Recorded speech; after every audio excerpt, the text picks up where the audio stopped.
வணக்கம். ஆளும் பாஜக அரசுக்கு நெருக்கடி, சர்ச்சையில் சிக்கிய எம்எல்ஏ, என்ன நடந்தது அதை பற்றி தான் நம்ம இந்த காணொலி வாயிலா தெளிவாக பார்க்கிறோம். மகாராஷ்டிராவில் ஆளும் பாஜக கூட்டணியில் அங்கம் வகிக்கக்கூடிய மாணிக்க ராவ் சட்டசபையில் சூதாடியது, அதாவது ரம்மி விளையாடியது சர்ச்சைக்கு உள்ளாகி இருக்கிறது. முதல்ல அவருக்கு ஏற்கனவே எச்சரிக்கை விடுக்கப்பட்ட நிலையில் இப்பொழுது மாணிக்க ராவ் மீது நடவடிக்கை எடுக்கப்பட்டிருக்கிறது. அதாவது வேளாண் துறை அமைச்சராக இருந்த மாணிக்க ராவ் அந்த துறையிலிருந்து நீக்கப்பட்டிருக்கிறார். கடந்த 2012ஆம் ஆண்டு கர்நாடக சட்டசபையில் அப்பொழுதைய பாஜக அமைச்சர்கள் 2 பேர் பார்த்தீங்கன்னா ஆபாச படம் பார்த்தது பெரும் சர்ச்சையானது. இது இப்பொழுது நாடு முழுவதும் மிகப்பெரிய விஷயமா வெடிச்சு சிதறி இருக்கு. அதாவது அவர்கள் மீது நடவடிக்கை எடுக்கப்பட்டிருக்கிறது. இதற்கிடையே மகாராஷ்டிராவில் அமைச்சர் ஒருவர் அமைச்சரவையில் ரம்மி ஆடிக்கொண்டிருந்தது மேலும் சர்ச்சையை ஏற்படுத்தியிருக்கு. இந்த விவகாரத்தில் மகாராஷ்டிராவில் ஆளும் பாஜக கூட்டணியில் அங்கம் வகிக்கும் என்சிபி எம்எல்ஏ மாணிக்க ராவ் மீது நடவடிக்கை பாய்ந்திருக்கிறது. பாஜக சிவசேனா என்சிபி கூட்டணி அரசின் அவர் வேளாண் துறை அமைச்சராக தற்பொழுது பதவி வகித்து வருகிறார். அந்த பதவியிலிருந்து திடீரென நீக்கப்பட்டிருக்கிறார். மகாராஷ்டிரா துணை முதலமைச்சராக இருக்கக்கூடிய அஜித் பவர் அவர்களுடைய தீவிர ஆதரவாளர் தான் மாணிக்க ராவ். சட்டசபையின் மழைக்கால கூட்டத்தொடரின் பொழுது தொலைபேசியில இந்த சூதாட்டம், அதாவது ஆன்லைன் ரம்மியானது விளையாடி இருக்கிறார். இந்த விளையாடும் போது இந்த வீடியோவானது இணையத்தில் வெளியாகி பெரும் பேசுபொருளாக மாறி இருக்கிறது.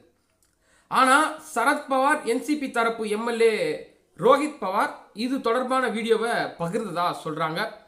மக்கள் பிரச்சனை குறித்து பேச வேண்டிய இடத்தில் மாணிக்க ராவ் ரம்மி விளையாடி கொண்டிருப்பது பெரும் பேசுபொருளாக மாறியிருக்கிறது. மாணிக்க ராவ் மீது அரசு நடவடிக்கையானது எடுத்திருக்கிறது. மகாராஷ்டிர முதல்வர் மற்றும் துணை முதல்வர் அஜித் பவர் இது குறித்து ஆலோசனை நடத்திய பிறகே நடவடிக்கையானது எடுக்கப்பட்டிருக்கிறது. அதே நேரம் மாணிக்க ராவ் அமைச்சரவையில் இருந்து முழுமையாக நீக்கப்படவில்லை.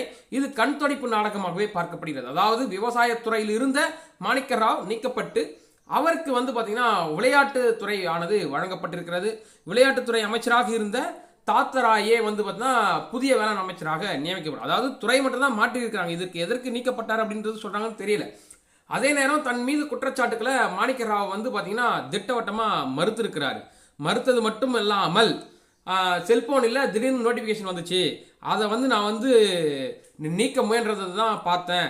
ஆனால் அதை ஆன்லைன் ரம்மிலாம் நான் விளையாடவில்லை. இருப்பினும் அங்குள்ள எதிர்கட்சிகள் இதை ஏற்க மறுப்பிருக்காங்க.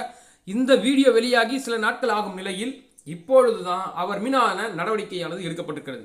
முதலில் மாணிக்க ராவ் எச்சரிக்கை மட்டுமே செய்யப்பட்டிருக்கிறார். இப்பொழுது அவர் அமைச்சரவையிலிருந்து மாற்றுத்துறைக்கு மாற்றப்பட்டிருக்கிறார். ஆனால் மாணிக்க ராவ் மீதான விமர்சனங்கள் அதிகரித்த நிலையில் அரசினுடைய இமேஜ் டேமேஜ் ஆகக்கூடாது அப்படின்ற ஒரே ஒரு கருத்தில் கொண்டு அஜித் பவர் கூட செவ்வாய்க்கிழமை மாணிக்க ராவ் கோட்டையை நேரில் சந்தித்திருக்கிறார். அப்போது எச்சரிக்கையும் வச்சிருக்கிறாரு. சர்ச்சை கருத்துக்களை சொல்றதெல்லாம் நிறுத்திக்குங்க இதோட அப்படின்னு சொல்லிட்டு வலியுறுத்தி இருக்கிறார். இருப்பினும் அப்பொழுது மாணிக்க ராவ் உடனடியாக நீக்கப்படவில்லை.